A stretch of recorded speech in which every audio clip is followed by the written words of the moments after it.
Welcome to Decades of Horror, the 1980s. Stay in the car. Stay in the car. Get back in the car. This is episode 266, recorded August 21st, 2024. Gruesome Magazine. Or else. She didn't stay in the car. No, well, she kind of did, actually. Well, in the end, bet she left the door open. Yeah, bad move. Classic blunder. I'm your host, Jeff Mohr, and this podcast is about horror films released between 1980 and 1989. Each episode, my co-host Bill Mulligan, Crystal Cleveland, Chad Hunt, and I will tackle another classic or not so classic film from this radical, gory, influential, and gruesome decade. We've got a visitor tonight. First up is Dirk Rogers. Yay! Hi. How you doing, Dirk? You want to Very good. fill us in on what you're doing now? What you've been up to? I've been doing some Legal suit work stuff? I've been playing a monster in a TV series called Dark Winds. We just wrapped up about a month ago in New Mexico, and I am back in LA and watching great movies like Xtro. and just getting ready for the next gig. And that I do makeup effects and suit work for a living. He's the suit guy. Yeah. I'm a suit guy. Appreciate it, Dirk. And when we announced this film, Dirk said, Can I be on? Can I be on? Please. Can I be on?" I really did. Yeah. Hell yes. So, all right. Also with us is Crystal Cleveland, the Living Dead girl. So how you doing? Philistine. How you I'm doing? great. Okay. I'm wonderful. Excellent. Dragon Con's next week, so I'm very excited. Oh, Bill and I will be going to that. So that's fun. right. We got 6 panels. I don't know how many Bill has. Probably 8. 100. No, just 8. Okay. Yeah. We're only on one together, but it'll be fun. Yep. Texas Chainsaw Massacre. Fuck yeah. Also joining us is Chad Hunt, comic book artist, co-host of Decades of Horror. This one, that one, and the other one. How you doing, Chad? This, that, and the other thing. I'm good. I'm tired, but I'm good. I'm here. And Yep. we need to make these announcements early enough. So you're part of the Wreak Havoc Film Festival crew, right? Mm-hmm. Yep, that's coming up in September. We got some pretty good movies. And where's that? Yay. It's going to be at the Marketplace Cinemas in Winston-Salem There we go. again. I've been As to soon a as I couple do, of those. yeah, It's a fun time. Good folks. yeah, we love it. We just finished, or I finished what I had to do on the film we're doing now, the feature, Seer of Souls. So I just finished Ooh. my parts, and I'm happy about it. Nice. So Well, I that's not shaved. going to be ready for the festival. No, right? no. Yeah. It was supposed to be, but things don't work out. like No, we they like don't them always to. do. They usually don't. And last That's but pretty- not least is Bill Sorry. Mulligan, who I'm sure thought I was going to forget him, and I almost Yeah, of did. course. Bill Mulligan. I got so many things to talk about. One, buy my And book freeze. and freeze. Buy my book, Rom. Go to Indiegogo and look up Emotional Support Demon because we're raising funds for that. It's going to be an October shoot, and it looks like it should be a lot of fun. I wrote the screenplay for that. And check out the Sick Chicks Film Festival, which I also believe is in October, but I don't have the date with me right now. And it's a wonderful festival that'll be down in Chapel Hill, run by Christine Parker. Always good. Excellent. Busy, So busy, busy. Who's doing the Emotional Support Demon? Can you talk about It'll be directed by Dave Harlequin, who's Awesome. whose film Bobby Came Home is burning up the circuit right now, and produced by Mark Lucas. And it will have 2 of my 3 favorite actresses in it. Crystal's not in it, but I will have Angela Pritchett and Emily Vassilos. Oh, yay. Cool. Yeah, it'll be fun. It's a check fun that out. script, and I can't wait to see it come to life. You know, you write a script and you have an image in your head of what it's going to look like, and usually it disappoints you. But I have a feeling this one's going to exceed my own ideas. Haven't had a loser yet, Bill. You're Thank on you. a good roll. Thank you, sir. Right back at you on that.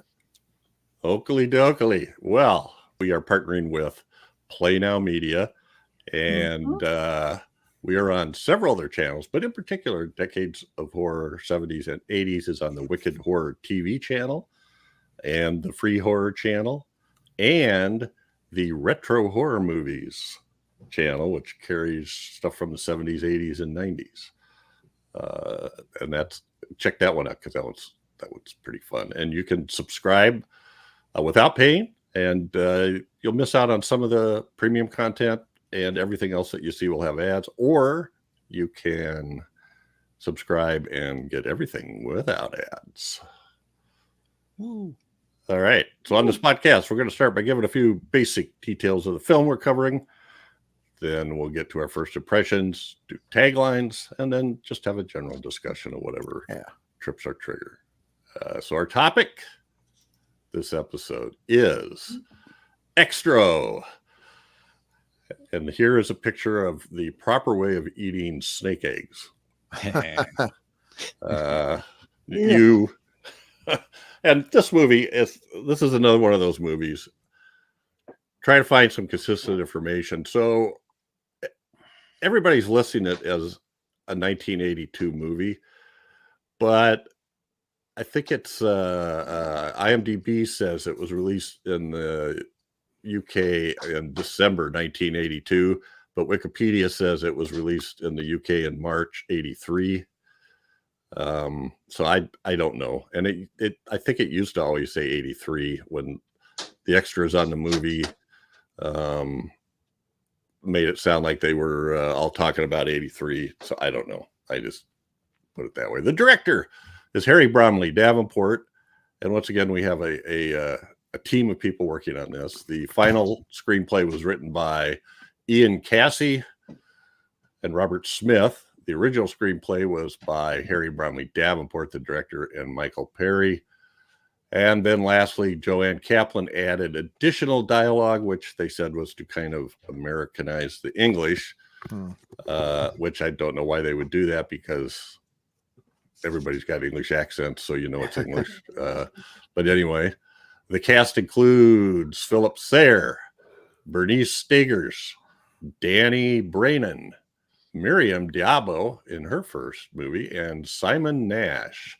The production company is Amalgamated Film Enterprises, distributed in the U.S. by New Line Cinema. Film locations, England, in London, and some in Buckinghamshire. Filming dates, it was a 6-week shoot that started in February 21st, 1982. And again, I don't know when it was released. It's released in the U.S. on January 7th, 1983.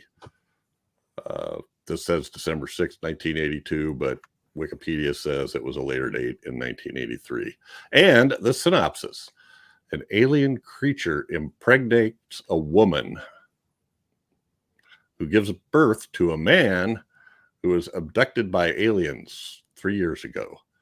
The man reconnects with his wife and son for a sinister purpose. Wow. That old chestnut. Yeah. And when they say give birth to a man, yes, she gave birth to a man. Ouch. Not a baby. So anyway, A grown-ass man. Yes. Absolutely. So this was my pick. So I'm going to start, but I'm not going to say too much because I want to hear what you guys say. We had a couple of, I promise, Chad, really, I'm not going to say too much. A couple of people suggested this. As he says too much. I'm talking too much already. Travis McDonald and Santos Castillo both suggested this as a, wow, that would be a crazy one for him to do kind of thing. And both Bill and Chad were not real thrilled with that, I guess. They were they weren't excited about it. But somewhere along the line, I think I went looking for it, and I found it. It's not really streaming officially anywhere. We had to go to Daily Motion to find it cut into 2 parts. And I will ask people a question about that here in a minute. But I was actually surprised. I enjoyed it. And Dirk directed me to the Blu-ray, so I had to buy that. And Of course. Check out all the extras. I knew you would. There are a ton of extras. Anyway, I enjoyed it, and I think it's, at first it comes off as crazy, wacky, makes no sense. But once you give sort of a godlike power to a 11-year-old kid, and he can make what he imagines happen, how else is it going to be? It's going to be crazy, wacky stuff. So anyway, and there's some very disturbing scenes here, or crazy effects. All right, so I'm going to stop there. And I think I'll let Dirk go next, if that's okay with everybody else. Yeah. Yes. I love this movie. It's I probably saw it when I was staying home from school, and you'd go to the video store and rent like 5 films and spend all day watching them. And it would have been one of those in the early 80s. It's got great physical effects. I mean, there's certain flaws in them, but I can look right past those. I love the cinematography in it. And as I was saying before we started, I've always been a fan of films like Phantasm and Company of Wolves and things that have like a dream logic in the horror, where some things just don't make sense. Like, hey, look, there's a Black Panther walking down a white hallway. But I just love the mise-en-scene, I guess, of it, the essence of it. And this film is just so chock full of so many different emotions visually. Beauty and grotesque and horror and gross out, and it doesn't make any fucking sense. I mean, it kind of does, but there is just some of that dream logic that just makes you scratch your head. In the 80s, we would have probably called this like a Fryomatic Doso-rama kind of film, because it would have been something that you hang out with all your friends and, you know, party, and everyone hoots and hollers and yells at the screen. And for me, this is one of those nostalgic films like that. So, Okay. Yeah. That sounds good. Crystal Cleveland, I'm really interested to hear what you thought of Xtro. And had you seen this before? I had not seen this before. So you know how I feel about this movie. This movie's fabulous. I mean, it's super good. Like, I did not know what to expect, but this was not it. This was definitely not it. This is such a weird movie. And it just gets weirder and weirder, and it does have a story. I mean, it's pretty cohesive, but it's also very confusing because I couldn't quite understand the motivations of the extraterrestrials. But whatever, I don't have to. I couldn't quite understand whether the dad was partially him, which I'm assuming he kind of was. I mean, he had all his memories. Okay, the kid is just a freaking piece of shit, really. I can't stand the kid. The stepdad is cool as hell and so nice to him and trying so hard, and the kid is just a jerk. But I get it. You know, the kid had his dad, taken or whatever, but still, like, it's kind of ends up kind of sad. I mean, it wasn't the ending that I was hoping for, but I guess it was the ending that it needed. The effects are obviously good and bad. Agreed. Yeah. I mean, some of them I looked at, I was like, damn, that looks really good. And then some of them I was like, yeah, it's the 80s. But there's a lot of them. So, kudos for that, because there's just a lot of different things happening in this film. I don't understand a lot of the relationships either, but I don't have to. It makes sense, but it's also a little nonsensical. So I'm saying, oh, that's good. That's bad. I mean, like, it's all over the place. And I feel like that's kind of how this film is, but I loved it. It's super good. It's very entertaining. And I can't believe I haven't seen this before. I have heard about this film, but I didn't have any place to watch it until this, and Jeff sending those links. I will tell you, I never want to watch another film like that again, because every time an ad started, it would restart the video for me for some reason. So that was, I didn't even like, know there was ads in Damn. there, so sorry about that. Yeah. Oh no, that's okay. Like, there was ads in like the middle, and then it's like, okay, yeah, and then it would restart. I'm like, but then I'd go forward and play a little bit and just, no big deal. It was actually kind of worth it, but it just did kind of take me out a little bit of the film. Mhm. But I think that if anyone out there likes 80s films, 80s horror films, they should watch this film. Because honestly, like, I'm really sad I hadn't seen it before. Because this is crazy. This is crazy. It starts out and it's the dad and the son and it's daylight. And then all of a sudden it's nighttime and the wind's howling. Mhm. And it's like, that makes no sense. And that's what you're going to get with this. That's all. I mean, I don't know. I really liked it. And I like the characters. Usually they make the characters such jerks. Like they make them like over the top. I love that the stepdad was cool. Mm-hmm. You know, that he was a good dude. And I like that the mom was pretty well adjusted. I mean, everyone was more authentic than I feel like they normally are in 80s films. Yeah. So that was nice. Yeah. Mm-hmm. Excellent. Okay, Mr. Bill Mulligan. This is the difference. Seen this before. Oh yeah, this is the difference between Crystal and I. She's like, this made no sense. I loved it. I'm like, I don't know about this movie. It made no sense. I saw this a long time ago. I think it was in Fangoria, and I really liked the stills. And it's one of those films where, as far as the effects go, there are some cool shots and everything, but they don't necessarily work if they're extended beyond a second or so. So I can see what the stills were cool, but whatever. I didn't like it when I first saw it. Now, what Dirk said, the dream logic of something like Phantasm.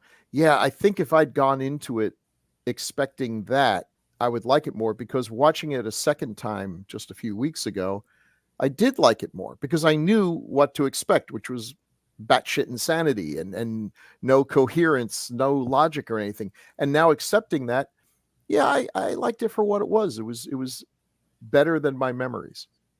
And you got to know that going into it, because if you like things like films that make even a lick of sense or explain why things are happening, seek elsewhere, my friend, for you will not find it here. They do not feel obligated to say anything. Why was that panther there? Apparently, according to the research, Jeff, that you printed, it was because they were on drugs and they thought lots of ideas sound good when you're making a movie while you're on drugs. I guess they had a panther and a white room, and it's like, let's put pictures of a panther in a white room. They are cool shots. They do not advance the plot line any for this movie, but there they are. It's got about 3 different endings, depending on which version you're watching. Mhm. Oh, And really? yeah, it's got a bunch of endings. So sorry that you got hit with the ads there, Crystal. Jeff's like, maybe if you sprang for the Blu-ray, you wouldn't need to worry about such things. Well, it's only I would consider UK, getting I it. think. Oh, there we go. Look at that. Oh yeah. It's got For a the marginal UK movie, sticker. this Blu-ray actually would be more likely to get my hard-won money, because I can just imagine that the extras are really cool, and I would love to hear the commentary. I want to hear these filmmakers justify what's going on, what little they remember from making it. This seems like it would have been a fun thing to read about. It's an odd movie, boy. When people talk about strange movies, this is one of the ones that they definitely mention. For sure. This is one that comes up. Okay, Chad, saving the worst for last, the best for last. Well, I watched this movie exactly the way Dirk said it should be watched, with a room full of buddies, with a stack of rentals on a Friday night, partying, as it were. And I still hated this movie. I had no idea what was going on, considering the shape I was in. I had, what's that clown doing, man? That's crazy. Why is there a big cat in there? I don't understand. And everybody else was the same way. Put the next one in. And so I rented that. I guess it was a couple of years after it came out. I rented it, and that was it. After that, and I had read about it in Fangoria too, and that's why I rented it. And so that's the last my involvement in that movie.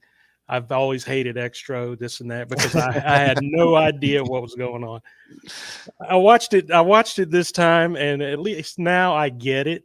I get where the story was going, and I get I get what was going on now a little bit better, and didn't make me like it all that much more.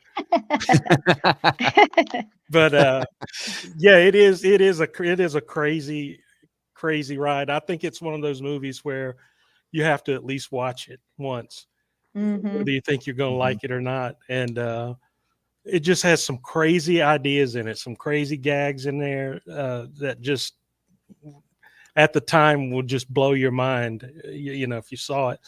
And the impregnation and the grown man being born and yeah, I didn't get any of that back in the day, but I get it now, and I kind of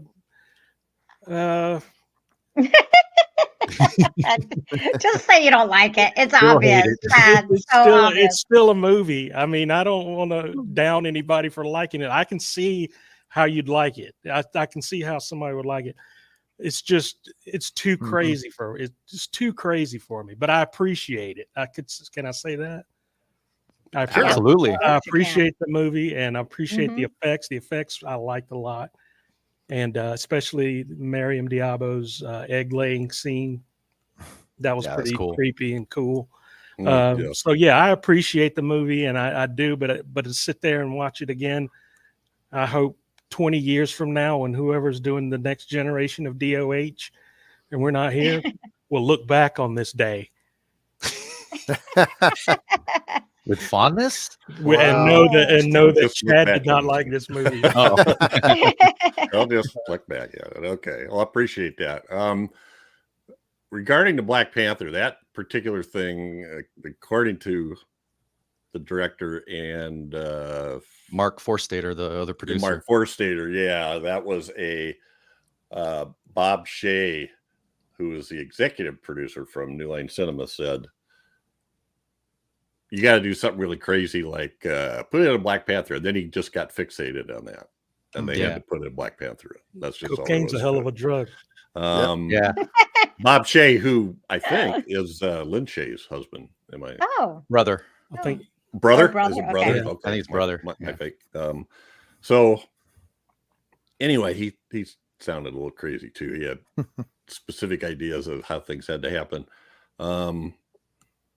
Seemed like there was something else. Oh, so I was going to go through the AKAs, and I left out the budget and box office stuff. So once again, I think it's on Wikipedia where it says $60,000 was the budget, and I was like, "What?" What? And then No way. Obviously, on the no way. extras, the Forstater said it was 450,000 pounds, which at that time, and it translates to about $820,000. Domestic box office was listed in a reference that's I don't understand this. Wikipedia says it's 1 million, and then it lists a reference, and I have that reference, and I looked it up, and it said 1,208,000. So kind of a big round down, but okay. Anyway, and that's rentals, so different from box office. That's actual money coming into the studio's hands. This was also the first script was called Monstro, and they decided to change that. And according to the director, it was called Judas Goat, was a working title in Italy. And Judas Goat. Yeah. Well, Doesn't even make any sense. Well, the father's kind of a Judas. Yeah. A Judas goat is the type of animal that leads the rest of the herd to slaughter. Oh, thank you. Okay, so that makes sense then. I've never heard that reference. Bad but name. That makes sense. I thought it was Judas. a band. Yeah. That is a good band name. Yeah. In Italy, it was Extra Attacco alla Terra, which is Attack on Earth. In Mexico, El Extraterrestre. The extraterrestrial. And in German. The Germans never disappoint. Nicht alle Außerirdischen. Sometimes they do. Yeah, sometimes they do. Yeah. Like 70 years or so, 80. Too Nicht soon. alle Außerirdischen sind freundlich. Well said. Not all aliens are friendly. And the other one, my favorite one, is Xtro Angriff der Körperfresser. Attack of the Body Eaters. Huh. All right. Hmm. Well, now that we did that, it's now Now. time for our favorite thing, Whose favorite thing? Taglines with Chad. Everyone but you. Oh God! Look at this list of taglines. Wow, that's what I like to hear. Oh my gosh! The taglines for the movie Xtro are as follows: a brutal excursion in terror. Okay. All right. Don't everybody react at once? It's on brutal. Yeah. Yeah, Mhm. it's It's brutal. brutal. Yeah. that? Okay, number 2, shocking. Okay. Kind of All shocking. right. That's brevity is the soul of wit. When Tony grows up, he's going to be just like Daddy. That's a Aw. good I one. pretty said I like Yeah, that that one. Yeah, that's a good one. That's the best one. Yeah, I like that one too. This alien is pure evil. As opposed to the alien from the movie Alien. Yeah. Exactly. No, as opposed to E.T. E.T. Yeah. Oh. Well, then they Okay. should have said this ET is pure evil. Ooh. Okay. That would be better, actually. Yeah, but then they Yeah. would have gotten sued probably. Yeah. Some extraterrestrials aren't friendly. And that's See, they a could have direct- said ET reference. extraterrestrial. Yeah, Yeah. that's true. Mm-hmm. Okay, this I don't know about this one. Tony's father has been away for a long time. Now he's coming home Oh God. Now you gotta say that in the Another voice Lifetime of movie. the on a special episode of Family Time. you gotta Right. say that in the Yeah. voice of the old the old tagline Mm. guy, the old trailer guys, Yeah. a voice that makes everything sound 'Cause terrifying. right now it sounds like a Disney Now film. he's coming home. Mm-hmm. Oh yeah. Mm-hmm. Once Okay. a man, now he is now something more than human, indestructible, ever changing, evil. How's that? That's how we do it. That was Yeah. good. His mission? To avenge, to possess, to destroy. Wow. Mm-mm. Okay. What's he avenging Cool. exactly? Don't I know. We don't know. No. Yeah. Xtro, bearing powers of black magic from deep space. Kind of a reach. I guess. Who did that one? I guess it was magic. Yeah. Yeah. Here we go. Here's the best one. Let me get my Yeah. extra voice here. Extra terror, extra torment, extraterrestrial horror. Dun Oh, dun that's dun. Xtro. Yeah, that's pretty good. Dun, dun, dun. Yep, and that's been Taglines with Oh, God. Chad. Chad's our hero, cool and rad. With him reading taglines, they can't be that bad. Mm-hmm. I love that. End me now. Woof. I want the extended version. I want the extended disco version. Well, we got some visuals to show you here, and this Okay, is can one we of the- talk about these alternative endings though too? Are we going to talk about those? There's 3 different ones. I need to know what these are. Like I'm dying. When the film first came out and they presented it to Bob Shaye, he didn't like the original ending, which had a bunch of Tony, the little boy, clones but they all had really bad masks on that almost looked like theatrical masks, like the hard edge. Mhm. Okay. And he hated that, and so he chopped that off and released it for its premiere in New York, where the ending was just the mother going out into the field after they leave, and she sits down, and at that moment it just goes black and says the end. After the director, after Harry Davenport saw that ending, he was like, we need more money so that I can shoot a proper ending. So they went back and they painted the place white and got Bob Shaye wanted the panther to come down the hallway. This is the ending and we saw. the ending that you saw, the theatrical version, basically. So Okay, here's my thing. Why did they never bother to use the fact that they had sex as part of the ending? I mean, that's just a missed opportunity. What? Okay, that's okay. That's just a total missed opportunity, in my opinion. They had sex. And clearly he seemed like he Finished. finished and Yeah. stuff. So why was she not pregnant? Why didn't they take on that sort? I feel like that would have been probably Well, there are 2 sequels to this. That I haven't seen. Maybe Neither of them have anything to do with this movie other than the director, and they're really bad. yeah. Uh-oh, That's a Chad. cold Like, statement. okay, so you think this is bad? I mean, they're like if Asylum made Xtro. Ooh. Oh, okay.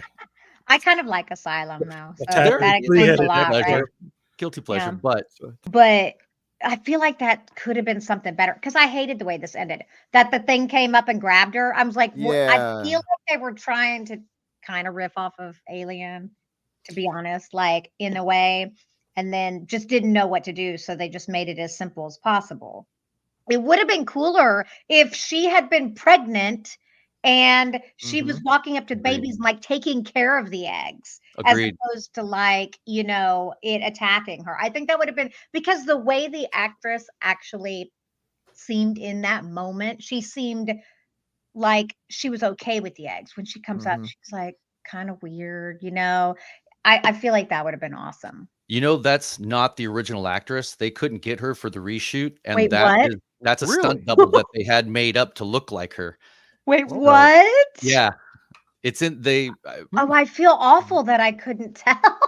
Well, nobody expected me to be able to tell, but that surprises me. Wow. I thought it was the same actress when I initially saw it, Me and just thought that she was pregnant like you because the Mhm. husband finishes, as far as I was Yeah. concerned, and I figured that's what they were kind of going when she came in. She Mhm. had kind of a pregnant glow to her, almost Yeah. very different from when she was out in the field when you last saw her.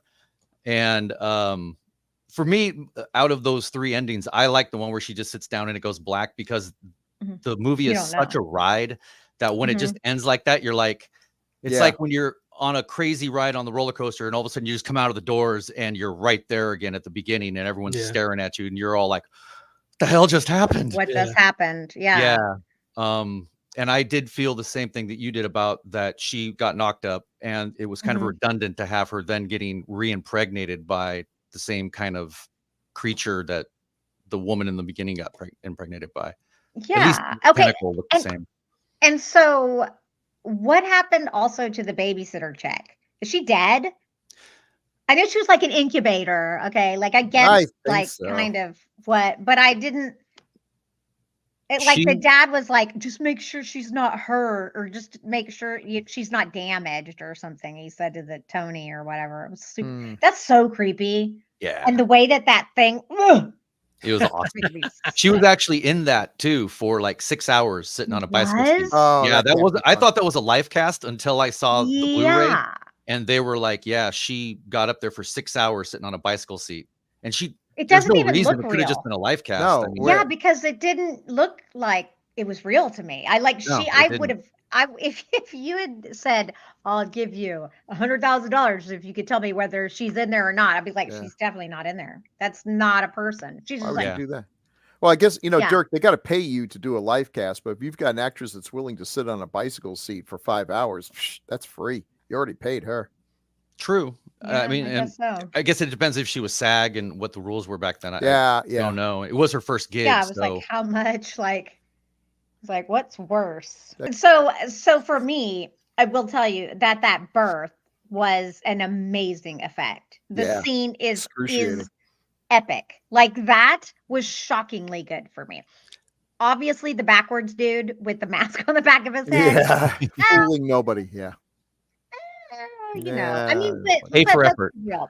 We've seen it so much now, but I've got to say that if it was the 80s, I mean, that was a little bit more unconventional than it is now. Yeah, I don't think I at mean- that time I'd never seen an effect like that where somebody's walking on Right. their back, Mhm. backhand, whatever you call that. Well, like The Exorcist, kind of like Yeah, the it's like spider walk. like yeah, like it was still so fresh. I could imagine that would have felt more fresh back then as opposed to now. It looks so. I got to be honest.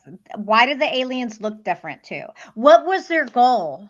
What were they doing? Oh, who knows? What? Well, I think it was. I honestly think the father came back to get his son. Mhm. I think that whatever the journey he went on to the other planet, he was changed, but still had a human essence within him, even though when they reconstituted him inside the human woman, he was still falling apart the entire movie. Well, I guess maybe halfway through he started to fall apart, but I think he honestly like just revert, came back to right? get his Yeah. son. I think it was a father-son story, and I think everyone else that just got in the way, including, I think he loved the wife, but at the end when he smacks her and then kind of does this really cold He like stare at her and then changed. just turns, Yeah. to me that was the alien influence had robbed him of a lot of his humanity, as he had said that when I have to go to another planet, they had to change me so that I could live there, you know, hence the breathing the gas and eating the snake eggs and all that. But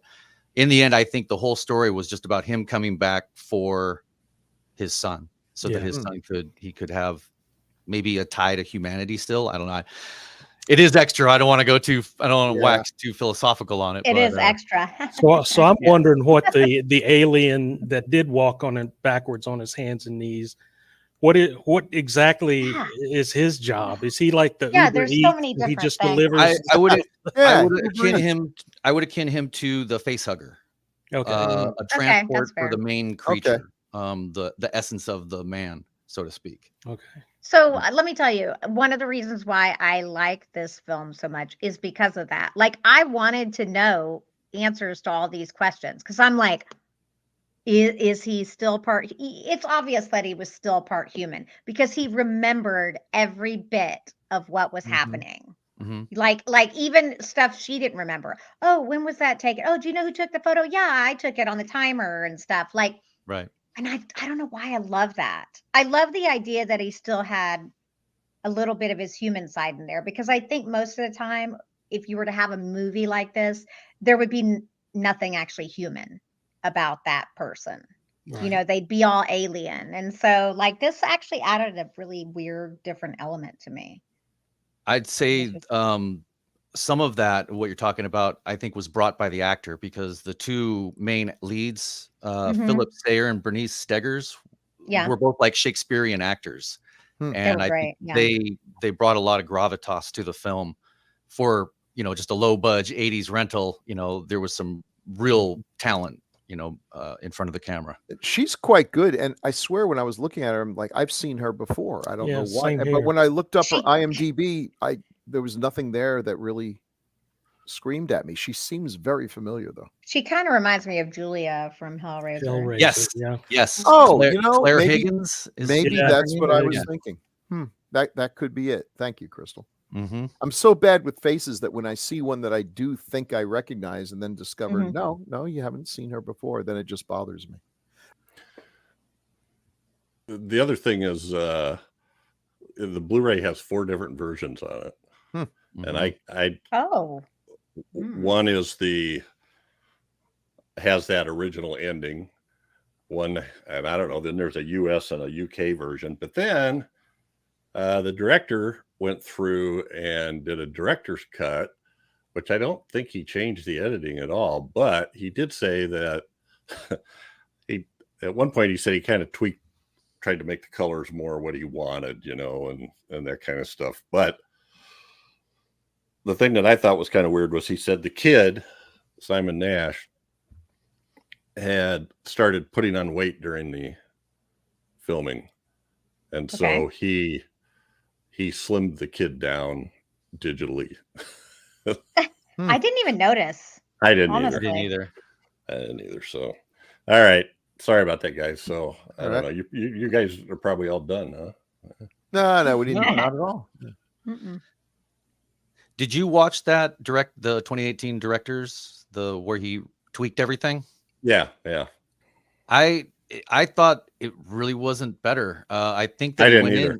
He screwed around with the colors to where they almost kind of pixelated a bit, in the blacks would pixelate, and I wasn't sure. And then he had kind of a weird filter as a POV for the creature, and it just looked like shot on video, like Monsters or Tales from the Dark Side, when you're looking at the creature running through the forest and it's, you know, really fuzzy. I think the theatrical versions looks the best. Yeah. I felt like he kind of blew up, sort of oversaturated the colors, right? Yeah. They were just way too blown up. All right, let's move along. I don't understand. Story of my life. Yeah, me too. So I guess that's kind of the poster. That's nice. Yeah. It's the one I That's remember. not a great look of the kid. No, he No. looks like an angry old man. Yeah. And the creature There looked was like a one shot of chud. the kid. Oh, it does.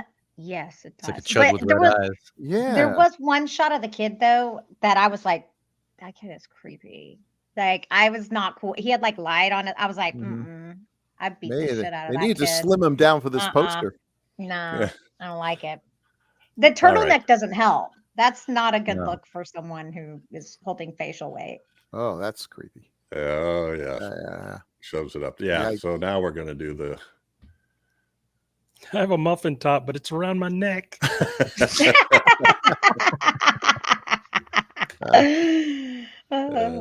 So this I poster mean- earned its 18x. Yeah, that's Yeah. I like the other one better, but this one's Agreed. fine. I mean, these are okay. Mhm. this one's That's more one of the Grindhouse. pictures that I saw in Fangoria that I Ooh. said I have to see that movie. Uh-huh. Yeah. Well, Sucker. you know, Yeah. I guess we'll get to that, but all I ever remember seeing in relation to this movie was the picture of the alien after when they first see it, that first version of it. Mhm. Mhm. And I was kind of surprised that doesn't last very long. I sort of expected something like Pumpkinhead, where this thing was Right. walking around terrorizing people. So shows The how one much I know. remember seeing is the ending one where he looks sort of like a silvery Terminator thing holding the kid's hand, and Yeah. I was Mm. hoping to see more of that, but that's about all you see is that Now, picture. I like that design a lot. Yeah. Of that Mhm. his final form. Well, they do. Mhm. There's some crazy effects in that last scene where because Mhm. his face like melts, and then it's all this weird skull, and then it's anyway. All right, moving on here. And I like the way they emphasized ET in that. Yeah. The last one. Yeah. Mm-hmm. Not all ETs are friendly. Oh Yep. yes, yeah, That's- yeah. Take that, Spielberg. What are you gonna do, Yes. Sue? I actually do like that picture of the because his eyes and teeth really are really look cool. Mm. Yeah, and I'm not really seeing what's behind. Oh, that's the other face behind him. Okay, Yeah. The wasn't quite getting that. backwards and walk one. the moon is shadowing the O. Is Mm. little haunted house looking thing in the corner. This is interesting. Mm-hmm. I hate the way the font is at that top part. I don't like this poster. It sucks.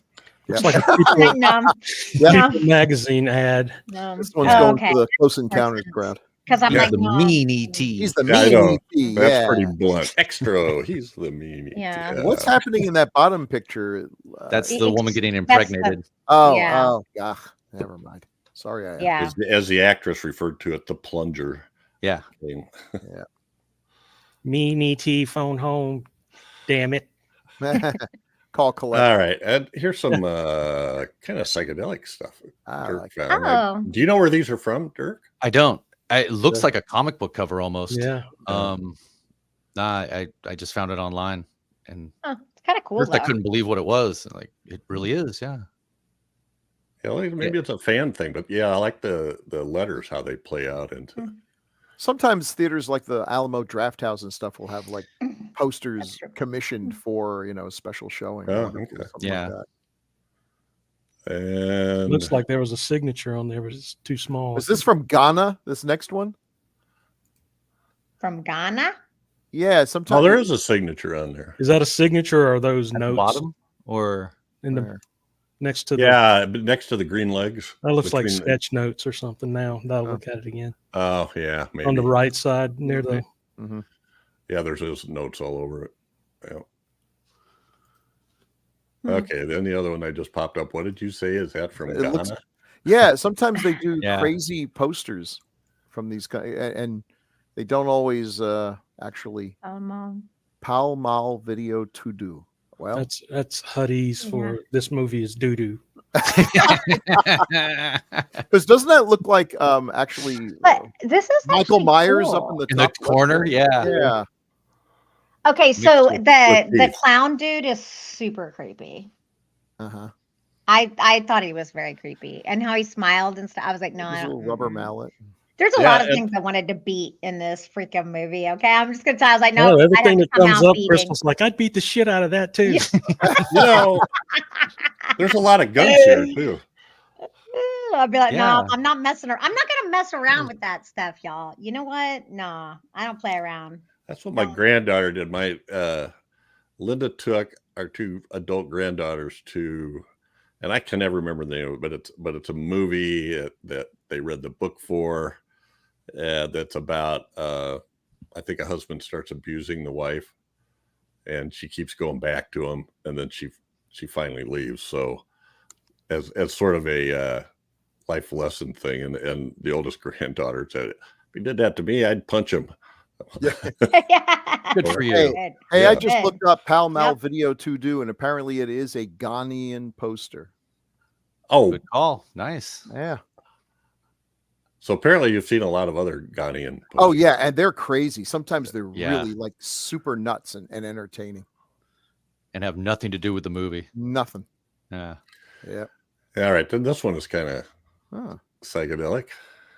Yeah. I mean, it just doesn't make you want to see the film. Is the problem? Yeah. Because the Really? photo is just too. I mean, I like the idea of it. I like the gradient. I like green and purple. That's cool. I like the glitter rock look, but yeah. Mm-hmm. I'd see it for this poster.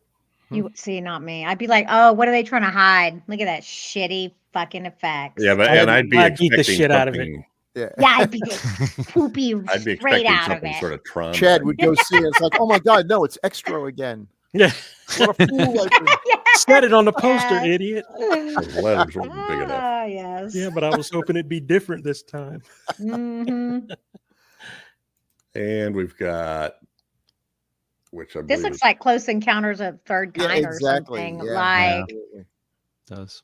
this is Spanish. yes, extraterrestrials aren't your friends. Yep. All extraterrestrials aren't your friends. Aren't kind, or really is that Yeah. what it should be? But it's really I kind of like it, but it's visually I like it, but it doesn't tell you about the tell this- movie at all. it kind of tells the Mhm. opposite story. Yeah. Really, but Ah. this, Yeah. What is that? Is that in the movie? That's where he turns and screams, and the boyfriend's ears bleed at the end Oh yeah. when he's going through okay. the transformation as they're going back to the ship. I'm like, wow, I don't. Wow.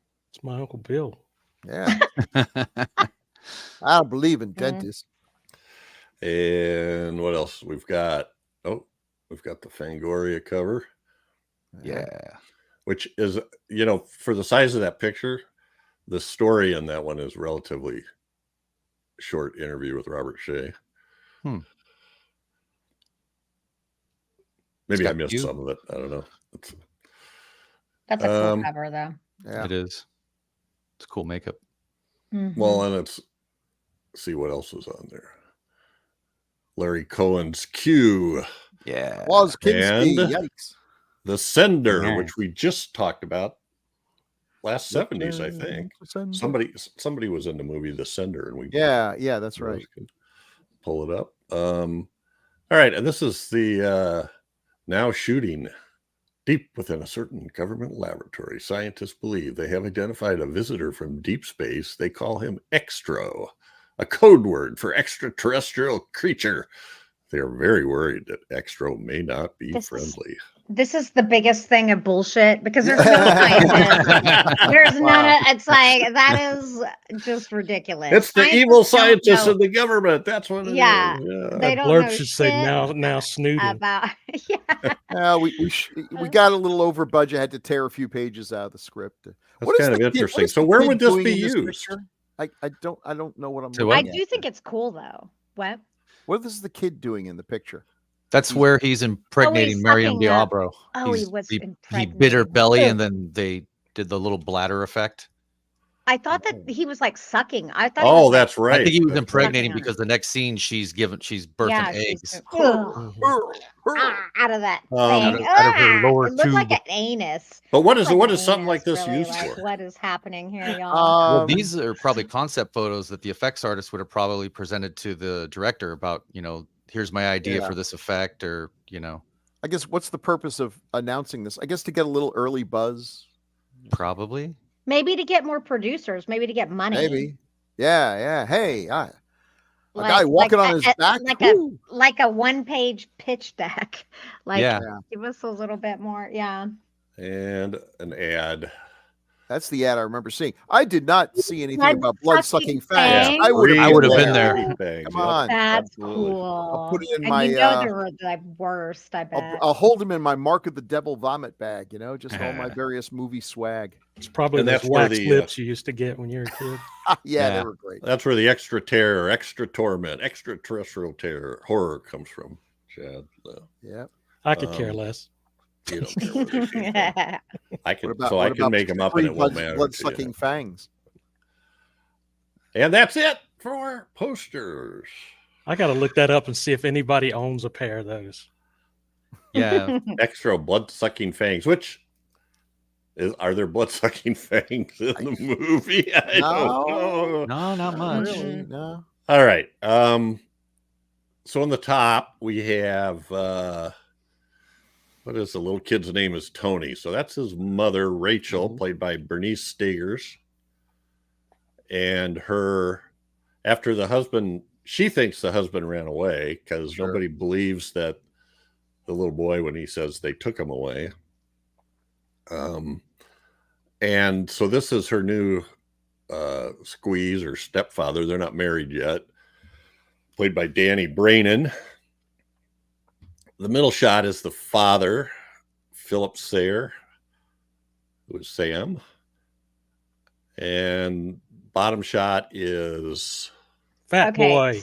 Simon So I'll Nash. tell you as Tony. right now. No, I'll tell you right now. Looking at this, I can tell the difference in the kid now.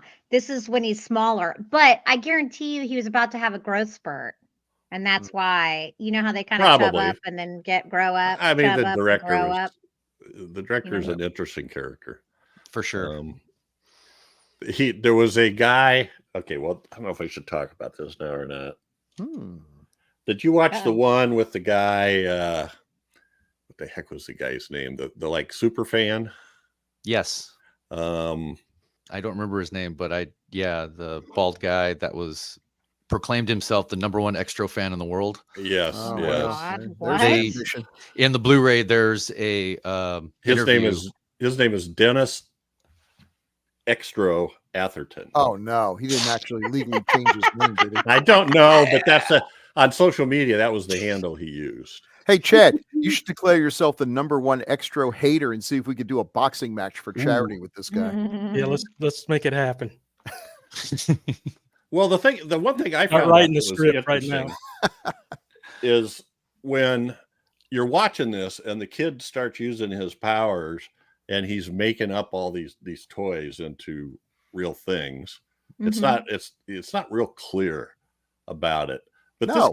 this guy points out that when they're showing the room to begin with, there's a little cage wagon thing, like from a circus, and it's got a Black Panther in it. And then in a subsequent shot, the Black Panther is out of the cage, the little toy Black Panther. Oh, well, it all makes sense now. Well, that's what he Also- claimed. He claimed it was all. What was interesting, I thought, Dirk, you tell me what you thought, but they would show him telling about how much attention they paid to detail for the movie, and then they would cut to Davenport, The director. Yeah. And he'd go, I don't remember. I think we just had some toys up there. Yeah. Well, the shot that you're wonderful. the shot you're talking about with the panther, actually next to that panther is a miniature of the clown as well. Before Right. he, Of course, when- that all makes sense. Yeah, Like I remember the clown. take something from what And he's got because- he's got the little G.I. Joe type thing too. Mhm. That's yeah, sort all of of it like that. I pretty much assumed he pulled everything from his Yeah. toys. I didn't have to actually see it even to really understand it, but still, I felt like the panther was more like dude, I have access to a panther, so we need to put this in the movie because that's some shit Jesus. that would happen on my movies. Yeah, the Dude, Well, the we whole gotta thing- figure this Yeah. out. He didn't want it at all. Yeah. Bob Shaye said it was a deal breaker that he would pull out if they didn't have the panther in it. So it cost the budget $4,000 to rent Oh, the panther. man. And Wow. they actually, in order Huh. to shoot the scene where the panther's coming up the hallway, not in the white Mhm. room, but where it attacks the guy, Mhm. the camera crew and the director had to get into a cage Yeah, and just in case. just so the panther could come toward him. And then a Oof. guy climbed on top of the cage and shook a dead chicken. And if you look right as the Oh, panther wow. jumps, you can see little white feathers floating down on the side of the camera.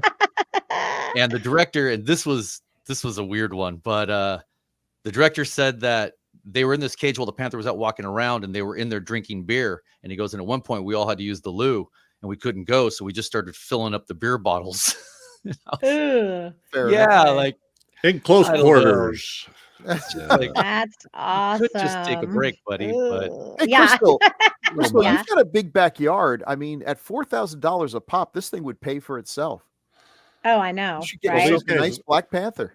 yeah, Well, You they can were. charge more now, I bet. Yeah, I They bet. also talked about shooting the nude scenes with Miriam Dabo. Do you remember that? Dirk? yes.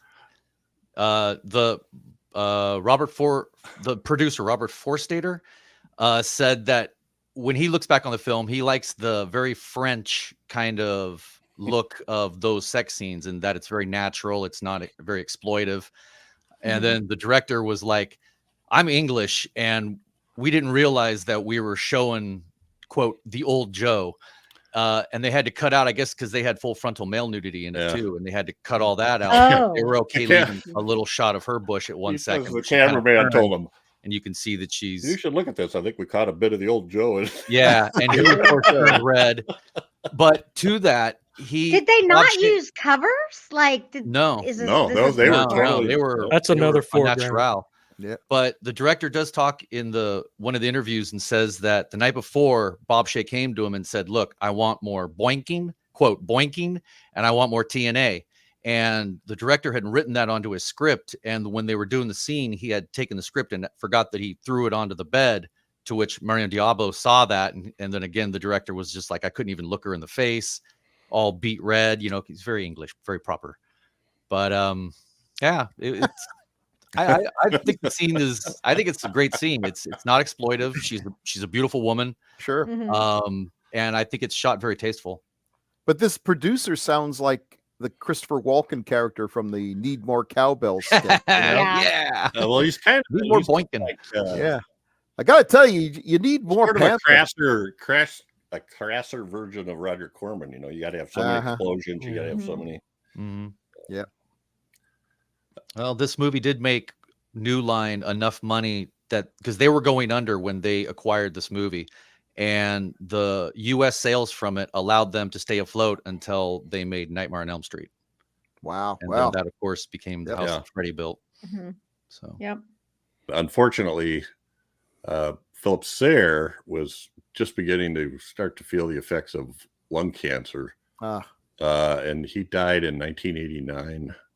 Which one is that? I'm sorry, I don't. The know. one in Father. the middle, the father. Father. The Oh father. wow, Yeah. he had lung cancer. Yeah. Jesus. he was just starting to feel it. He was trying not to complain, but the Bernice Steggers, the main actress, said that he had confided in her that he was having some pains, but he attributed it to I believe the production he had just done prior to this.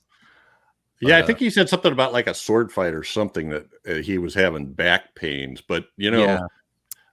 my dad died of lung cancer, and when he was first coming down with it, he was complaining of his back being sore, and then he told us how he had put like 200 and some pavers around the mobile home the day before, and we're like, well, shit. yeah. Well, Yeah. no. Anyway, yeah, that's where that stuff happened. So he was in his early 40s, I think, when he passed. Jeez, Shame. Louise, Yeah. that is crazy. Yeah. That sucks. And of course, Miriam Dabo goes on to be a Bond girl. Yeah. Yeah. So let's take a look at the aliens. Yeah. So that top picture, that's the thing I saw. And the first time I saw it, I didn't get. I'm like, I don't know, I'm clueless, but I didn't get that it was obviously a guy Oh, doing a backwards crab walk on his haunches. But I was thinking more again like Pumpkinhead, that these were, Right. but no. And the guy is like, oh God, that was a crazy story. So they hired these two mimes, Tick and Tock, oh, okay. who were basically street performers, it sounded like. And they talked about getting into that costume, and he said it was like, pulling on this brand new rubber thing. And I don't know if they didn't use powder or what, but it sounded like it was really, rubber and pull latex that. is hard to wear anyway. Yeah. Like it's awful. Like I wear latex clothing and it's not fun. And you sweat. Oh my God. And if it doesn't have somewhere to go, guess what? It's all wet up inside your suit. It's grody mody. Well, Dirk, you want to tell the story about the Going into the pond with it? Yeah. Yeah, Ooh. the director, the actor's name was Tim Dry, Tick of Tick and Talk. But he was recanting that he wore it out and, it was a bit uncomfortable. But I believe he was the one that suggested it too when I believe the director and the producer first came in to see the mime show that they were doing. And they were like, hey, we like you guys. We'd like you to come and do this movie. Called him a few weeks ago. The guy was like, hey, it'd be cool is if your monster walked backwards. And they were like, that's a great idea. So they, ended up saying, and you're going to play the monster. They put him into this really tight latex suit. It's a regular pullover mask that's on the back of the head. And there's not really much breathing in the front. And they take him out into the field where the scene where he comes up out of the water and they say, okay, get in the water. I forget how cold. He said it was ice cold.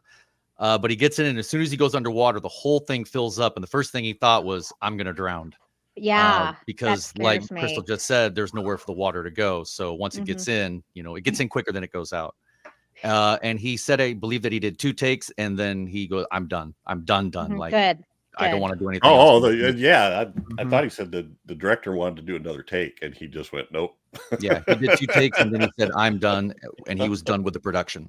Let's do one more take. No. Yeah, because that's dangerous. It's very irresponsible. Well, yeah, it came in the water. This gunky water came in through the eye holes and ear holes, which were on the back of the mask, right? But yes, probably had where the mouth is and that stuff too. I don't know exactly where. I would hope that they could have absolutely put something on the backside too. There's no. I don't think it was too thought out. Yeah, apparently. The 80s, low budget 80s horror, like the safety was not the biggest factor back then. So, teeth are kind of cool. But also, I mean, can you imagine? Because latex isn't like something that's complete. Sorry, it's not that stretchy even. So, like, I can't even imagine being in the water and trying to actually move or swim or something. That would be awful. Yeah, I don't know how deep the hole was, but I mean, all he had to really do was go beneath the surface and then bring his face up, at least in the final cut. Whether, I don't know if the director had him doing more, but either way, it's life-threatening kind of. Yeah. So good on him for his piece of cinematic history. Yeah. It's a good scene, too. Yeah. And so the woman there in the bottom. Oh, so this is so cool though, y'all. I don't know what did they make a belly and like have him in between coming out of her?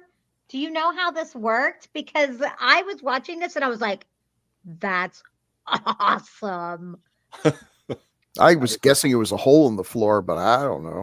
I'm not sure because the way they frame it, you don't see past the belly, like you don't see the actual actress. So it may be just a tunnel for him to crawl straight through. But I thought it was a false floor too at first. It looks like it could be because do you see how it looks like there's a hole? Well, obviously I'm pointing and y'all can't tell what I'm pointing at, but like at the top of her belly, it does look like it's sunk into the floor. It might be a little recess in the floor because I think those look like her real legs. Yeah. So the legs were real. There might be that some was kind real. of recess or something in there. That's what it is.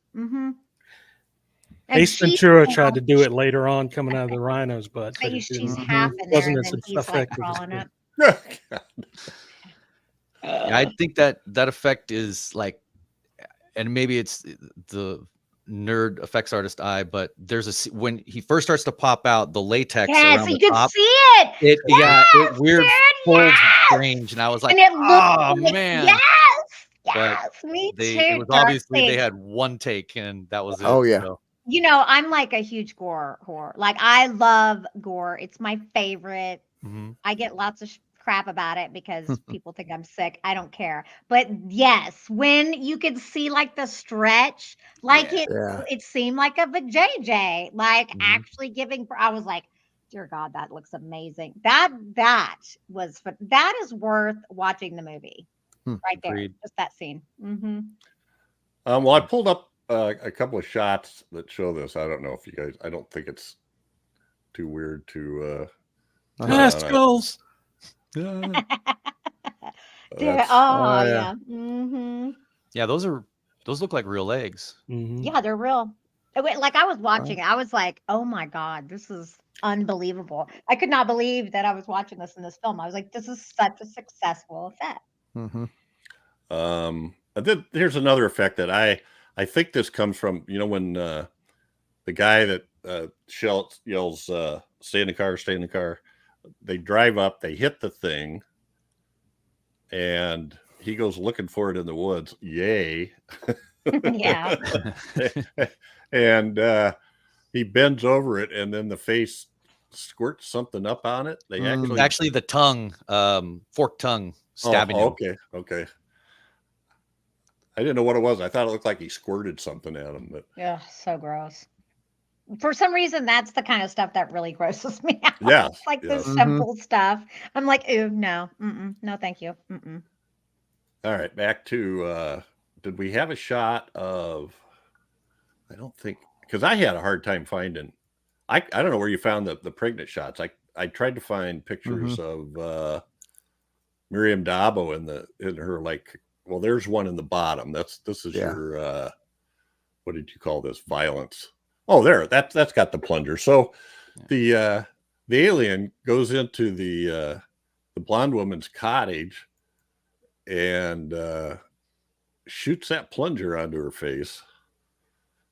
And it's like an appendage. It comes from somewhere. They don't really show it. I didn't feel like. Well, one of them comes from that egg. Mhm. That's that's what this one is. Mhm. But the blonde woman, it's. And then did you notice after that happens, it's like apparently pumping into her, and later after the birth, there's like or maybe when she's laying there, I can't remember exactly when it was, but there's a big pile of like sloppy remains over in the corner that the dog's licking up. Yeah. Mhm. Which I assume was the end of the alien, the remnants of the alien. I don't know. Just like the face hugger, like they die after they inseminate or Maybe. something. Yeah. That's how I saw it. And the top shot was the guy the maintenance guy that came up to check on him, right? The landlord. And he gets hit by that. The yo-yo. Yeah, the yo-yo with cutting blades on it. I was like, Yeah. But the part that freaked me out was the the shot at the bottom where Miriam Dabo, he goes in there and finds her. She's like in a spider web type cocoon, and then later it becomes like almost like a pod creature with her face is up there covered. I don't know. I tried like hell to find a picture of that, but I couldn't find one. And with those two things, that bottom shot and the picture of her hanging there with her oviduct, her egg oviduct at the bottom, and the kid picking up, a bucket full of eggs and then go putting it in the green goo in the tipped over refrigerator. That was crazy. Made sense to him though. What's that? It made sense to him though. Yeah. I know we're jumping all over the place, but this movie's kind of like that. Yeah, that's appropriate. I'm trying to think. I think we've shown. Oh, did I not? I did show this once, but this is the weirdness. See that clown? Look at that clown. That's a I weird. That's a hated that beautiful clown. shot, though. Look at the lighting. I love everything about that shot. And the rubber It's very hammer. cool. Score. Yeah. Mhm. That rubber, something about that rubber hammer creeped me out, because especially when you know that he's getting ready to conk Miriam Dabo on the head with it. Yeah. The other thing that was very weird, which we don't have pictures of, is there's literally Sam and his wife Rachel are having sex, but he's starting to turn into the alien, and it Mhm. becomes rape right in the middle of it. Right? Mhm. Yeah. And then at the end, he says, I'm sorry. Did I hurt you? I'm so sorry. Yeah. Too late now. I feel that was the alien taking over, and like Crystal said At the earlier, very, very I end, honestly yeah. think that was an unchecked storyline. That it should have been that he was impregnating her, because that was the vibe it gave. Thank you. Mm-hmm. Mhm. Totally. That's what I thought was going on too. Mm-hmm. You know, the robot, the guy in the center photo, is the other Talk. Yeah. Talk. He was the other guy, Sean Crawford. Interesting tie-in to Return of the Jedi with Xtro is that the clown, his name was Patrick Mandel. He played an Ewok in Return of the Jedi. Talk, the guy who was the commander, played Yak Face in Jabba's palace. And then the other guy who was the backwards monster, he was one of Jabba's. He was a guy named Jaquil, Jquille, Jaquil, who was a Jabba bounty hunter. So all three of those, their next gig after Xtro was Return of the Jedi. Wow. Oh, that's and nice. then also the guy who was the backward monster, kind of forgot to bring it up. He played the Beast in Crawl. So Okay. Crawl's another awesome movie to me. So I love that. Anyway, another guilty pleasure. But yeah, he went on to play Crawl, I think, right after Return of the Jedi. And then I think that was pretty much it. This guy, the guy who played the clown, he was in Labyrinth. He was in Willow. He was in Harry Potter and Sorcerer's Stone. Oh, wow. Yeah, he mostly, playing little people, goblins, one of the villagers in Willow's Village. But he's had a pretty prolific career. Still working, actually, too, I believe. He was good in this. He's just super creepy. And even just when he just smiled, I was like, no, I don't like it. I don't like it at all. Like, I don't mind clowns. I love clowns. I grew up with clowns. So for me, but he was like, he just seemed like, maybe it's because he wasn't even supposed to be real. I don't know. I like the stupid movie, y'all. Whatever. Okay. Well, then there was the crazy lady that lived downstairs. Right. Oh, That yeah. the kid didn't like, and that's what's happening yeah. in that picture with the what did the automated man or the action figure. And I thought that was great. His movements were great.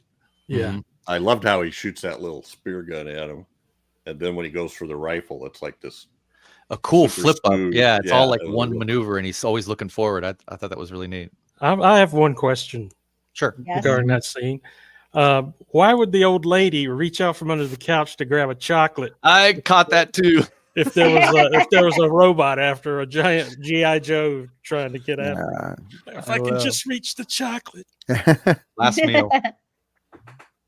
Yeah, I don't know. I don't think I ever caught that until I just watched it recently, and then I saw her hand coming out for that chocolate, and I was just like, "Are you really okay?" Well. Okay, now I got to talk to Crystal. When did you get a life size? Oh, this one? Yeah, I've had him. He's really? been back there. I got him How did I at never know? Spirit Halloween last year after when they went 50% off. Okay. Nice. Yeah. And so he was still, and actually he's really cool. He's like, hey. But did you see my Chucky? Like, Yes. Yeah. Oh, yeah. I saw your unboxing video. Yeah. Now he is super cool. He's probably my favorite now. And now I've got Freddy, and then I've got a few more, but I've got one I haven't even opened. It's an alien, like not like that kind of alien. It's like a Terminator type alien. So Like, but the Chucky is my favorite. I'll tell you, if you see him at Home Depot, he's $199, totally worth it, and they will sell out. They'll be gone. So if you see it and you want it, you got to get it Yep. because they've already sold out twice online, and they've Wow. sold out in 30 seconds. Whoa. 30 seconds. 30 That's insane. seconds. Yeah. Another little. Well, you got cool stuff there, and I don't know why I didn't Thank you. notice the killer Oh clown yeah, before. probably because I'm usually like kind of blocking them a That bit. could be. Yeah. And I'm, as my wife says, I'm not very observant. Yeah, there's a lot of crap back here, so it's hard to see it all. Another too. little piece of trivia was that maybe it's not really trivia, but the Xtro fanatic fan pointed out that the woman in the car, when the alien grabs her leg is sticking through the steering wheel. Steering wheel, yeah. Yeah, and he's like, nobody knows how the hell did her leg get in the steering wheel. Maybe it, But when the after he is birthed as the husband and comes back to get the car, her leg is still, she's sitting up in the car. Her leg is still up in the steering wheel, and he's got to. Did you notice that he had to pull her leg No, out? I actually didn't notice that. Continuity, funny. man. Yeah. No, that was another one of his examples of how much detail they paid, and Okay, so there was some editing though issues because like there was when the husband and the boyfriend had the fight, the husband was standing up and threw something at the boyfriend, and the boyfriend freaked out. And then when the boy called his dad was seated. They were all seated at the table. So that's a continuity error. Oh. Not that it matters though. This is an 80s film. That's not so bad. And that's another thing is when Not that bad. they're sitting there at the table and he throws the thing at him, there's two Black Panthers on the mantle behind him. Yeah. Ah. Like house decorations. I did want to ask one question though, because this guy also thought that he was, and I found it interesting. He was calling this a British giallo film. Of course, it's science fiction and not a mystery. But there's some weird color lights, and the plot is hard to figure out a little bit, a little confusing.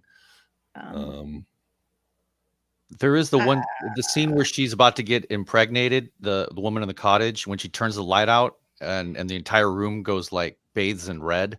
Yeah, that was kind of giallo, but there's another one where the kid's in a room and the whole room turns green. There's another one like that, but yeah, that's about the only. I don't think colored lights make it giallo, but green didn't have any of the other tropes. It doesn't have like the whole feel of it. Like there's a lot of dialogue, okay, and the story is to me far too coherent for that. There's not the music. There's not like the same sort of shots. There's no, I can't agree with Chad. Well, I'm going to pick on you. What do you think of the music? I don't remember the music. That's impressive. That's impressive. I was more. I really don't. I remember. I better not even say. I can't say. I might. Well, he did it. The director did it himself. He had been a concert pianist before. Oh. And he wanted to play around with synthesizers and electronic music, and so he did the score, which the entire thing is like that. I found it alternatingly okay or annoying, just kind of depended. But that's probably why I didn't pay any attention to it. I hate that kind of music, but yeah, I don't remember a note. Yeah. So see, like it all. Yeah. No, that's. I don't think that it was bad though. I just don't remember. I think it probably works best as a stinger, which he doesn't really have whole pieces that. I mean, there's a couple which as Jeff said, kind of are a little more annoying because they don't really jive with what you're seeing on screen. But when it's just kind of that wee, and he turns around, I think that works fine. But it's not memorable. Well, he describes it as that. He ends up describing it as special effects music. Yeah. It works to emphasize stuff like that. Also, this is kind of odd, but Brian May of Queen went to Philip Sayre, the guys who died of lung cancer. He didn't know him, and he went to his Memorial. funeral or memorial, and was so moved by all the things people said about him that he wrote a song called Just One Life, and it's on his solo album Back to the Light. Wow. There is one other small trivia that I got off the Blu-ray, which was in the scene when the husband and wife are heading to the cottage and they're driving down the street, just in the car. Neither actor knew how to drive. And so the car, the person that, Wow. neither of them knew how to drive. And when the director came to him and said, "Hey, okay, just drive up the street and, and we'll shoot it this way and that way." They both said, "We can't do that." So the car owner who they were rented from laid on the floor and worked the pedals, and the girl, the woman Beverly, drove or handled the steering wheel. And if you look, and she says in an interview, if you look at her passenger, the father, he looks petrified in the scene because he the guy who's working as well he should. Anything. Yeah, exactly. But she said she was like sitting Indian style, like sitting up high and just working the steering wheel. How do they not know how to drive? Like, that's insane. They're grown ass adults. You live in London and you take buses, trains all the time. Tube and all, yeah. I don't know. Did we? It's a necessary skill, though. See, okay, there's the Terminator looking thing. Did we talk about this one? I don't know. No, Okay. I don't. Well, no, we did see this, or we saw the top one. I feel like maybe not. Yeah, well, that was in the poster. I don't. Yeah. Right. Yeah, I Chad mentioned I like this final form. I just wish I saw more of it because it's kind of cool. I don't know. What is that? Is that like just a bodysuit? I don't think it's. Is it? You think think that's a person? When I saw this in the magazine, I thought that might be stop motion animation, but no, because it doesn't need to be. It could just be bodysuit. But it's cool. It's well lit. It's got a neat look. Actually, to it. I don't know if that's a. It's just so skinny. It may not be a bodysuit. Skinny. I didn't get any information on anyone who actually played that creature, and I don't think that the main actor was that skinny. So maybe it is just a. Like that is like that's absurdly skinny. Like just. Yeah. Look at the hip legs. and then yeah. And it didn't move all that much in that. No, the tight of the face it was kind of which it could have just been a head on a stick kind of a thing. It was created by Tom Harris, who was the physical effects supervisor on this. Thank you. He also did Star Wars: Attack of the Clones. He was a supervisor on that, as well as the 2018 movie Apostle with Dan Stevens. Oh yeah. And then he was also the effects supervisor on the 2019 Hellboy. Regardless of the story, the effects look great. So it looks a lot better than the new Hellboy that's coming out. So it was kind of weird. So argument there. Yeah, Tom Harris. And they said basically, obviously there was no CGI in this.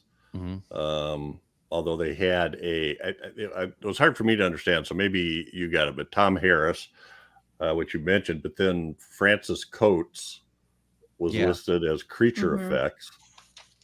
So is that the person that actually made the costume, the suit? May have been. I didn't dive too deep into it, but he could have just been someone. Well, I mean, he could have been handling things that sometimes movies will have one shop taking care of one effect, and in the same movie they'll have like two other shops. Well, then it says that there was a lab guy as well. Sorry, there was a guy named Christopher Hobbs, who it said visual consultant, and they said he actually.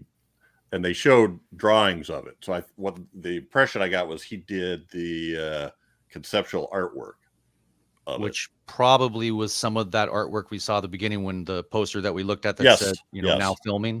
Right. That's probably his work then. So that's probably Christopher Hobbs. And then Francis Coates may have made the suit. I don't know. Or done some of the other stuff. It's the early 80s and you can totally see the Giger influence that was so prevalent in movies back then.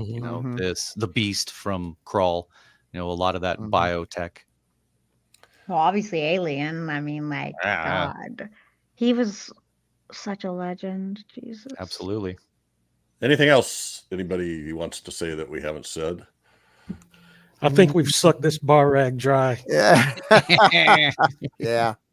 I think Yeah, it's so it's very funny tasty. how I gotta be honest with you, I'm shocked that y'all don't love it. I was like, this movie's phenom. I'm shocked that y'all don't Well, this is see it that way. So I didn't like it the first time I saw it, but the second time I watched it, and this is spread out over some time. And I think I wasn't paying that much attention. And you got to pay attention, or else it just looks like a mess. Sure. You do. Yeah. And once I paid attention and kind of got what the story was, I kind of dug it. Granted, I got no idea what the aliens. To me, when they had the ending be all those little boys in the room, even though the masks were badly done, that sort of explained that they were like trying to take over the world. And actually the title, the Judas, I don't know. I didn't know Judas goat. what's the aliens. What was the aliens' motivation? I don't know what their goal was. But then it's like weird that they would leave. Right. Yeah. Why? It's like it's weird that they would. I get it. So Well, they left take eggs over there, the so there's world. probably some kind of invasion plan. But why would they involved. leave? That's what's weird. Well, I think the way I read it is that the father came back.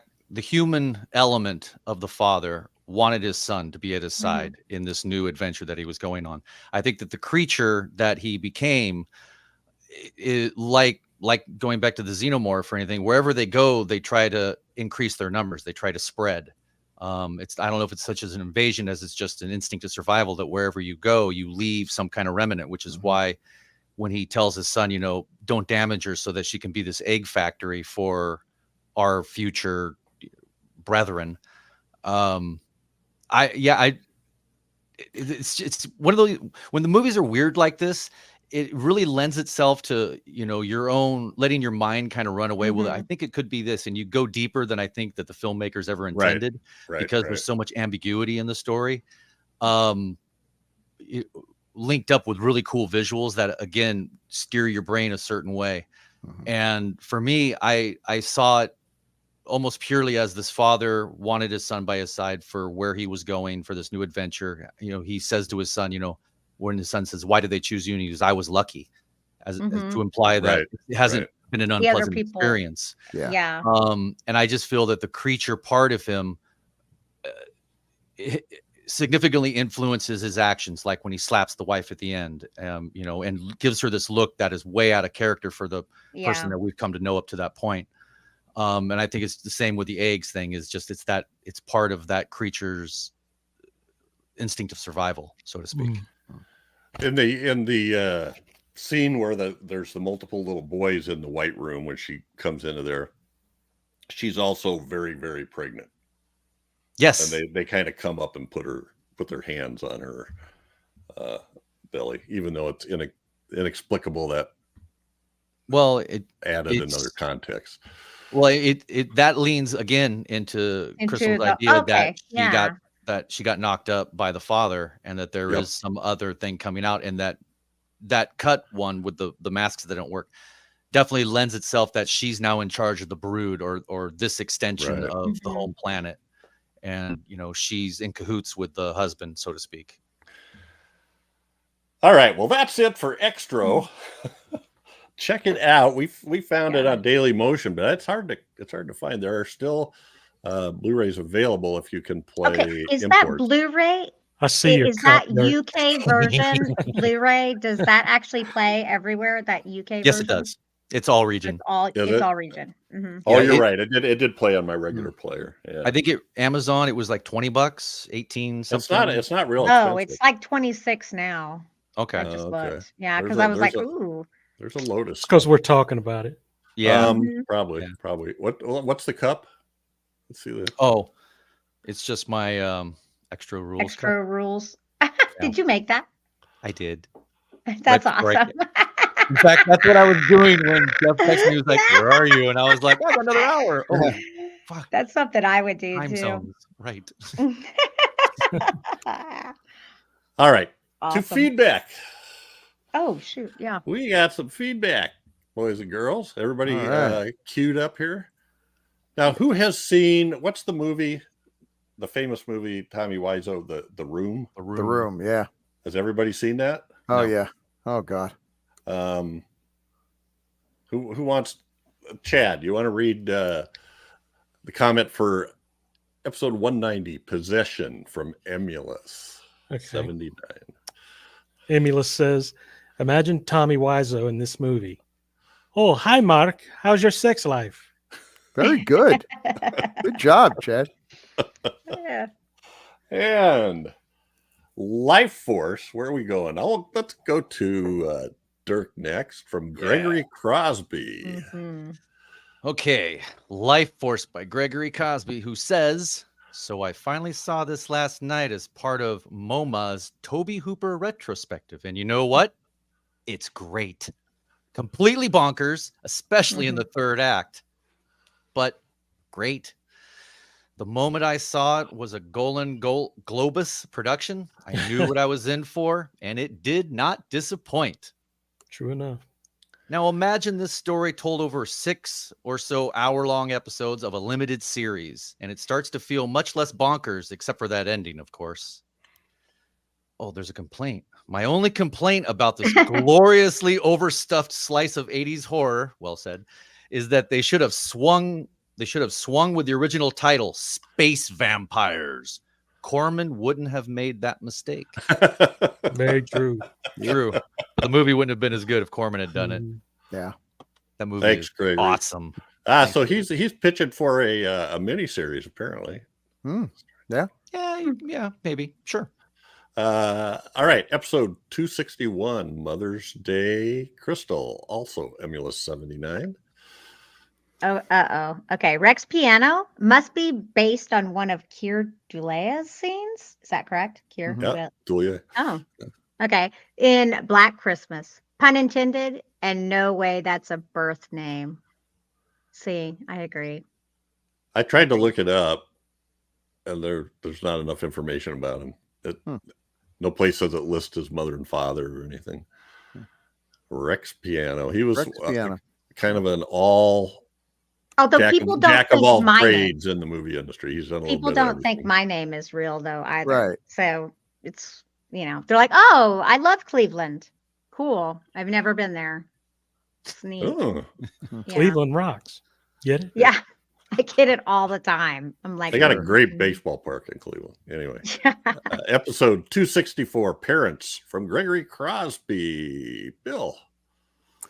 Gregory Cosby says, I'm glad I simply stumbled upon this on cable one night, so I had zero expectations going in and could appreciate the high strangeness of it. I think the only reason anyone thought this might be a straightforward horror comedy was thanks to Randy Quaid, who at this time was coming off of both Caddyshack 2 and National Lampoon's Christmas Vacation. Quaid. But this is just dark and weird and very well made. I think the most effective thing about it is the way it captures that feeling you have as a kid that there's something deeply wrong about your parents. I mean, we all had the feeling growing up, right? Yep. Right? Yes. Yes. I swear, I was like, they're not my parents. I swore I was adopted. Yep. Why Like, do no you? way. Oh, especially No way. when my mom, I asked her something about when I was born, and she started to tell me something, and then said, "No, we'll have to tell you that when you're older." Yeah. Which really just sets you loose, you know. Yeah. What could this be? And that's where my Invasion of the Body Snatchers fear comes from, right? You know, these people aren't really who they say they are. All right, and we also have one on Parents from Scott Wells. Chad? You guys didn't even mention Bob Balaban being in 2010 as Dr. Chandra, creator of Howard 9000. I thought somebody did say something about that. No? I don't know. We talked about him being in some stuff. I don't remember if we mentioned 2010 or not. We have total no recall. Good catch, Scott. We have total no recall. Yeah, good catch. Yeah. And lastly, episode 265, Enigma. Dirk, from Jose Luis Herrera Alpron. Sure. Alpron? Sounds good. 9987 says, Nothing like a Fulci film to pass the time. Often incoherent, frequently very gory, and Mhm. like something out of a dream, like this film, that can't be described as good. Okay, maybe not. From a narrative sense, but I can hardly take my eyes off of them. Mhm. The Beyond is a film I rewatch every year. It's so outrageous, over the top, gory, and bizarre. And it just flies by, crazy and wonderful stuff. Yeah. The New York Ripper. Haven't seen it in years. That opening shot of the man walking his dog and throwing a stick for the dog to fetch until the dog returns a decomposing hand. Fantastic opening. Thank you, Yeah. Jose. Yes. He's spoiling Okay. movies we haven't even done yet. I know. I'm like, wait a second. I'm like, I want to see that one now. I think we talked about him during the We Yeah. did. I'm like, We did. episode. Like, We talked about his the Daffy Duck voice. Yeah, of the killer, Donald Duck. or oh Donald Duck. yes. Donald Duck. You're Little right. slice Because of I'm movie. like, I have to see Movie. this now because that sounds insane. That It's opening out there. scene is one of the best things about it, actually. I would agree. All right, that's it for feedback. Please, everybody, we love hearing your comments and your experiences with these movies and things we maybe left out or got wrong, or if you just really love us. Anyway, you can make comments on the Gruesome Magazine YouTube channel, or you can send emails to feedback@gruesomemagazine.com, or you can also comment on Gruesome Magazine's H&R and DOH podcast Facebook group. Do that. Yes. We love it. Also, Decades of Horror of the 1970s, we have Patreon subscribers, and everybody you get Decades of Horror sent to you like 10 days before it actually goes live. And we also, on Decades of Horror of the 1970s, are doing episode by episode of Kolchak, the Night Stalker. We just recorded episode 9, so that is fun. And after that, we're trying to think of what's the next one to do. Night Gallery. Ooh, I haven't nice. seen that in a long time. I vote Night Gallery. Yeah, no, that'd be great. That's a great one. All right, everybody. Well, that's it for this episode. But every 2 weeks, we'll be focusing on a specific film released between 1980 and 1989, and the next one was chosen by Bill. Uh-oh. What are we doing? Well, it's a movie I saw in the theater back in the day, and I remember thinking it wasn't that great. But you really can't trust my younger self. I've learned to my dismay. So it's got a good cast: Richard Kenna, George Kennedy. It is 1980s Death Ship. Oh. It's come up in conversation a few times. I just watched this one. I think, okay. for some reason. Well, there's one in the 2000s. There's a remake, yeah. Oh. It has the opening scene with the lion. Oh, you talking about Ghost Ship? Oh, that's Ghost Ship. No, I think I that is Ghost Ship. Yeah. Death Ship. You're right. You're right. Death Ship. Yeah. Yeah. Yeah, because that's one of the greatest openings. Oh, absolutely, actually. one of the best. Yeah. This one doesn't have that, but we'll see. Okay, well, catch us again here in 2 weeks for another great horror movie of the 1980s. As only Decades of Horror can do it. And thank you so much, Dirk. Yes, my pleasure. Yeah, you should come. More Welcome often. back, man. Super fun. I've done every one of them now, from Gruesome classic 70s. This was my last one to. All right. Oh, okay. You hadn't been on 80s. Wow, I'm surprised. Yep. Come back anytime. I would We love don't usually have like extra people. I'm happy to be the really. extra person. Yeah, nobody I'll wants be to your sit fifth with wheel. us. We dig it, and thanks for getting on right away. No problem. Hope we didn't ruin your crafting. No. I got it all done. I was right in the middle of writing it when you texted. So no, everything is great. All right, and thanks, of course, Chad, Bill, and Crystal. Love you guys. Yeah, love you all. Love you too.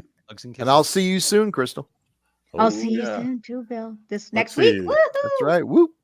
If you're a Patreon member, you'll get this before then. Otherwise, you will not see this before Dragon Con. Yeah. But you will see this in time to go to the Wreak Havoc Film Festival. in there you Winston-Salem, Yeah. North Carolina. Or Indiegogo to help finance Emotional yes. Support Demon. I mean, you know. Yeah. All right, everybody, say goodnight. Good Good Good night, everybody. Good night.